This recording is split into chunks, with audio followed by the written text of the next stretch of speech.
Tanzania. Lord have mercy. You know, while we are slacking in Nigeria and so many other countries, the man is doing wonders. Have you heard about the new president of Tanzania? They call him the bulldozer, and rightfully so, because the man is bulldozing corruption, laziness, and overspending among government officials. Ladies and gentlemen, meet the man that gladdens my spirit. I hope that all African presidents are watching. Well, they're probably not watching, but anyway, I hope they can learn a few lessons from the man, Dr. John Magufuli. He's a farmer's son whose first real job was a school teacher, and then he educated himself as an industrial chemist and eventually became Tanzania's Minister of Public Works before winning the election in November of last year. Yeah, just last year. You would not believe all that the man has done. The first thing he did was to suspend the Independence Day celebration. He said, what are we celebrating when people are dying of cholera? I was like, whoa, how many people have died of cholera in Tanzania?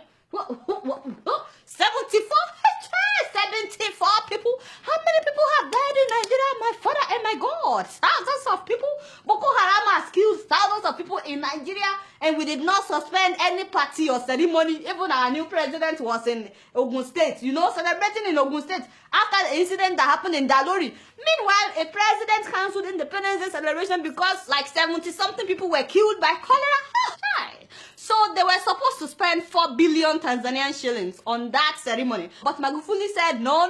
So you see, that money should be used for the expansion of a 4.3-kilometer section of the road from Morocco to Mwenge in order to ease traffic congestion. Tell them that is what I'm talking about. Now for the Independence Day ceremony, the man commanded that people should get out of their houses and go and clean their streets and all the corners in order to stop the spreading of cholera. He didn't stop there. Himself came out, Mr. President himself. He got on the streets, cleaning up the streets. My eyes got big when I saw that video. When we nominated Dr. Magufuli to be our candidate, we knew the style, the type of leadership that he represents. We needed, his style and his way of doing things. We expected him to do exactly what he's doing. When some Nigerian officials, even those that are not even president, they are not president, when they will be feeling pompous, because of what he did, his own officials also got on the street, cleaning up the street. Imagine what will happen the day we see Oga Saraki with a broom, or Oga Dino Melaye, or Senator Bruce. That man's very loud on Twitter. Anyway, the man banned all foreign travels by public officials, public servants, except when it is essential travel, and they must get permission from him or from the chief secretary. In fact, on the 21st of November of last year, a group of 50 officials were going on a tour of Commonwealth countries. The president cut down the list from 50 people to 4 people, and he saved the government 600 million Tanzanian shillings. Recently, during the Commonwealth conference that President Uhuru Kenyatta attended alongside other senior government officials, his Tanzanian counterpart slashed the size of delegation to the conference from 55 to just 4, thereby saving millions of shillings. Money they would have spent on tickets, accommodation, and per diem, no more traveling abroad for all these officials. He said, well, the high commissioners and the ambassadors and the embassies abroad should be representing Tanzania when they are invited. Which makes a lot of sense. Why are they abroad if we also have to be going abroad, No more first class and business class travels for all officials, except Mr. President, the Vice President, and the Prime Minister. Only 3 people. No more business class flying. That means they have to fly economy. Oh my God. Some of them will collapse.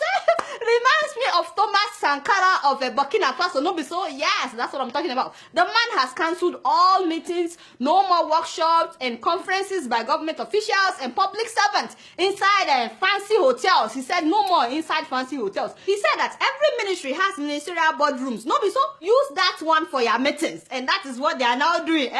Soon after coming into office, Mr. President went to Muhimbili Hospital unannounced. He just walked there and he walked through all the terrible parts of the hospital that they would normally hide from officials. All the dirty places, all the places where people were sleeping on the floor, where equipment were not working. After seeing many equipment not working and some patients on the floor, the man fired the director of the hospital. He fired all the hospital board members, and he ordered that all the machines that were not working must be repaired within 2 weeks. If not, he would fire the new director as well. Apparently, all the doctors knew that the machines were not working, but instead of repairing them or asking the director to repair them, they were referring patients to their own private hospitals.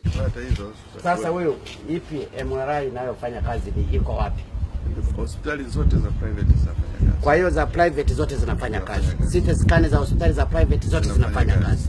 Za hospitali ya hapa Muhimbili zote hazifanyi kazi. I know that something like that is going on in Nigeria as well. No, so anyway, he gave them 2 weeks to fix the machines. But guess what happened? The machines were repaired in 3 days. 3 days. And so it is possible to repair this. And then when they opened parliament, they planned a state dinner that would cost 300 million shillings. And when he heard about it, he said, you see this 300 million shillings, make it 25 million. Whatever we can eat with that, we will manage. Now, the rest of the money, he said they should use it to buy hospital bed for that hospital that he visited, you know, Muhimbili Hospital. So they bought 300 brand new beds and mattresses and 600 bed sheets from that money. Can you imagine? They would have eaten with that money and that would have been the end of it. Now they have 300 brand new beds to admit people into the hospital. By the way, he said that why were engineers using V8 engine vehicles when they were supposed to be using pickups? He said that is more suitable for their jobs. So now they've changed all the vehicles. No more sitting allowances for officials. He said, how the hell are you paid allowances for a job which you have a monthly salary? That also applies to members of parliament, by the way. No more sitting allowances. It was so funny when I heard that the day after he was sworn in, the State House officials were showing him around, you know, his new residence, but he was not really impressed by that. He said he decided to take a walk to the Ministry of Finance. He got there and he told them to get their acts together. He asked why some employees were not in office yet, and I heard that since that day, the traffic jam in the mornings has really increased because people no longer show up late to work after Mr. President's visit. Now he ordered that no more tax exemptions for the big people. Everybody must pay taxes, including the big people. The other day, when he was going to officially open parliament, instead of him to fly the 600 kilometers, the man decided to drive. He drove the whole 600 kilometers from that to Dodoma. He has reduced his own convoy. He even reduced the presidential delegation that travels with him. He surprised everybody when he chose a female vice president. All the big boys were shocked. They were like, what? It's a new day in Tanzania. And then he chose a prime minister that nobody has heard about. They said that this guy has a reputation for hard work and no corruption. All the big guys that thought that they would be prime minister are still in shock, by the way. So after his visit to the Ministry of Finance and that hospital, without announcing, all the other ministries have fastened their belts. Everybody is now hardworking, including a sector that people consider very corrupt. That is the port, where people normally pay bribe to get their stuff. I heard that it has suddenly become the most efficient place. No loads are missing, things are done quickly, and you cannot get your container without paying bribe. And finally, all individuals and firms that bought state companies that were privatized, they've been told to either get to work or hand over that sector with immediate alacrity, hand it over back to the government. Some of them, I heard that they've not done anything in like 20 years, but now all of a sudden, they're all awake, doing stuff. The man has literally pressed the reset button in Tanzania. It's a new day in Tanzania. His motto is Hapakazi 2. Some of you that are not from Tanzania, you probably don't understand. Don't worry, I will teach you. What that means is here, all we do is work. We serve, nothing else. Yes, his people are happy. Of course, the big people are not that happy, especially the corrupt ones, you know. But all the small people like myself, they're very happy. Ugandans want their president to be like him. They wrote an article about it. South Africans want their president to learn 10 things from Tanzanian president. And of course, I want my president to learn from this man 3 bossas. So the president of Tanzania, bossa. Now, having said that, my guy, we are very happy. We love you. You started well. Please continue to do not disappoint mama. If you keep up like this, very soon Tanzania will become the best country in Africa. No, be so you guys not doing anything. Guess what? I'm just keeping it real.